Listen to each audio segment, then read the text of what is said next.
What we saw last week when there was a rumor that BlackRock's ETF had been approved, and you saw Bitcoin just jump in price.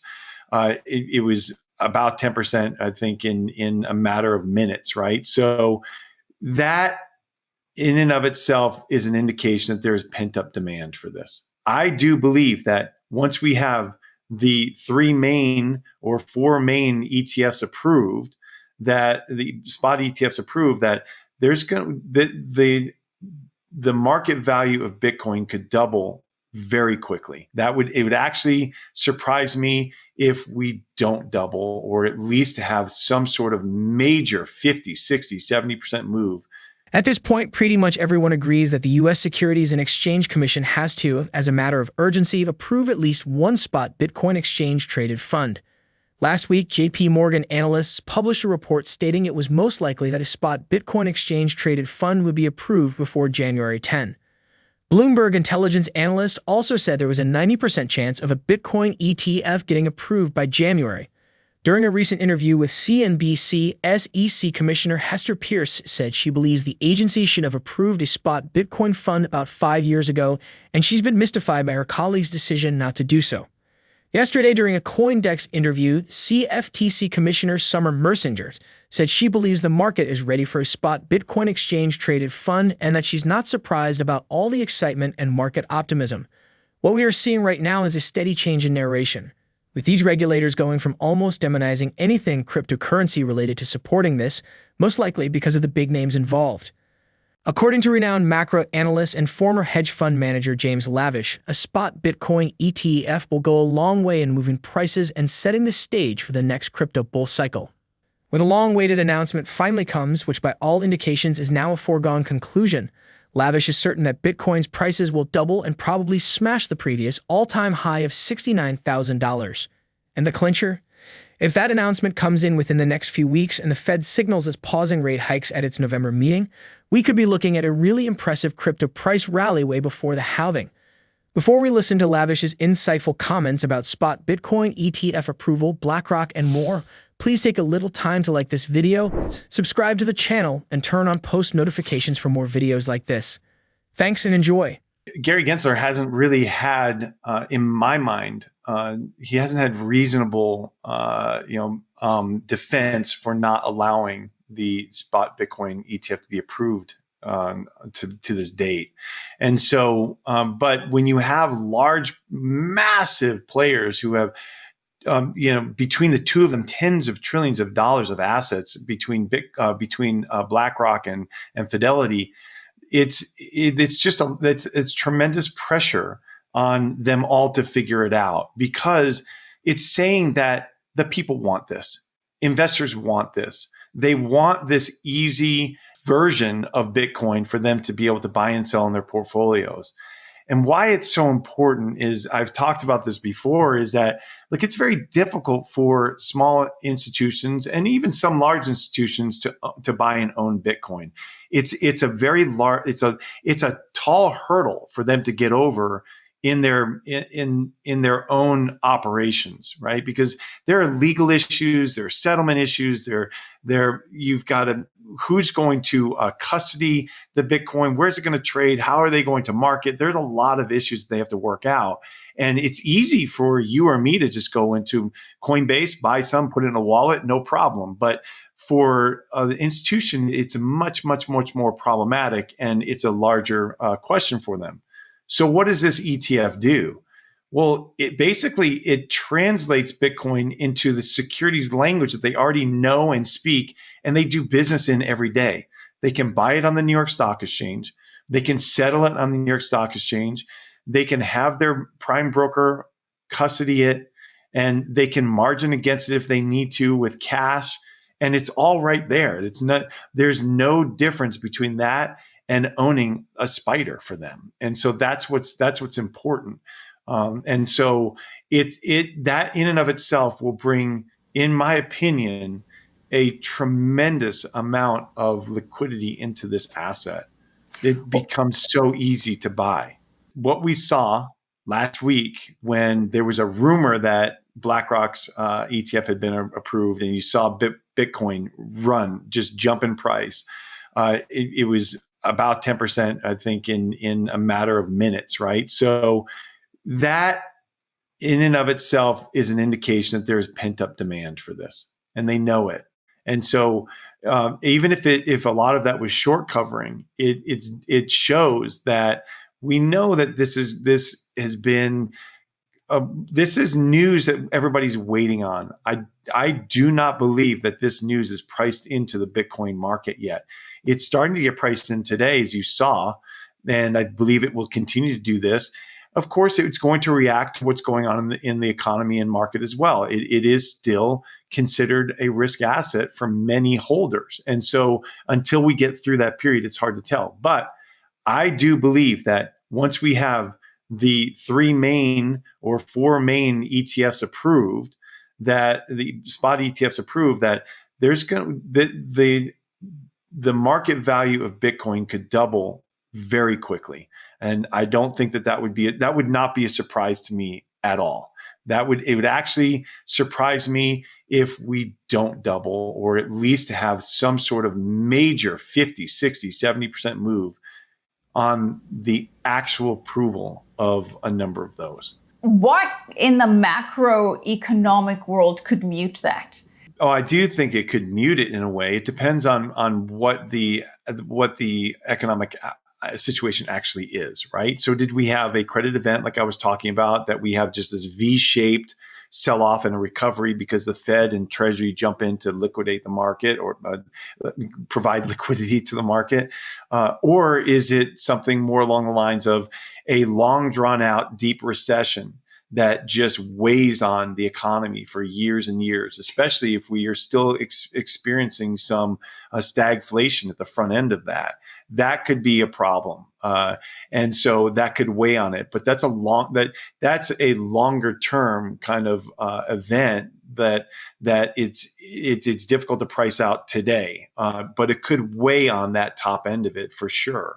So it really depends on what we're talking about. If we have a recession that's deep enough that your unemployment jumps over 10, 15%, like if we have something that would be like Great Depression kind of event, that would absolutely weigh on every asset. So whether it's Bitcoin or it's stocks, it would be difficult to that would be a very difficult environment to make money in. Lavish has been predicting a huge credit event in the United States since the Federal Reserve started raising rates at an unprecedented pace in 2022. According to the renowned macro and financial analyst, the U.S. is knee-deep in an empire-ending debt spiral. Lavish believes the only way to somehow stay afloat is to print more money, which ironically pushes the country even deeper into the spiral. Lavish also believes the country is on the edge of a nasty credit event, which he predicts will begin with another phase of the banking crisis sometime between early 2024 and 2025. When asked what could disturb an ETF approval-induced Bitcoin rally, Lavish explains that a credit crisis could do that, but the impact will be very brief because there is a 100% chance that the Fed will print again to save the markets. With additional liquidity, a Fed pivot, ETF approval, and next year's halving event, it's safe to say 2024 is really shaping up to be a very great year for Bitcoin and crypto investors. During the interview, focus shifts to BlackRock CEO Larry Fink, who recently equated Bitcoin's future value to the value of human freedom. According to Mike Alford, a popular value investor and Bitcoin enthusiast, he recently had a conversation with Fink during which Alford asked the BlackRock CEO how valuable he thinks Bitcoin could be. Fink responded with a question of his own. What is the value of human freedom? Fink had asked, according to Alford. This question will be expected from a Bitcoin enthusiast like Michael Saylor, but not from Fink, one of the biggest traditional finance players in the world. Let's get back to the interview as Lavish discusses the limitations of a spot Bitcoin ETF compared to the real asset and his thoughts on Fink's statement. We've seen problems with spot ETFs for gold. And the problem is it's difficult to audit the gold in their vault and determine that whoever is sponsoring that ETF holds enough gold that if you wanted to transfer your certificate for the gold and take custody of the gold, we don't know that we've seen there are problems that it may or may not be there. It may have been rehypothecated. It may have been lent out.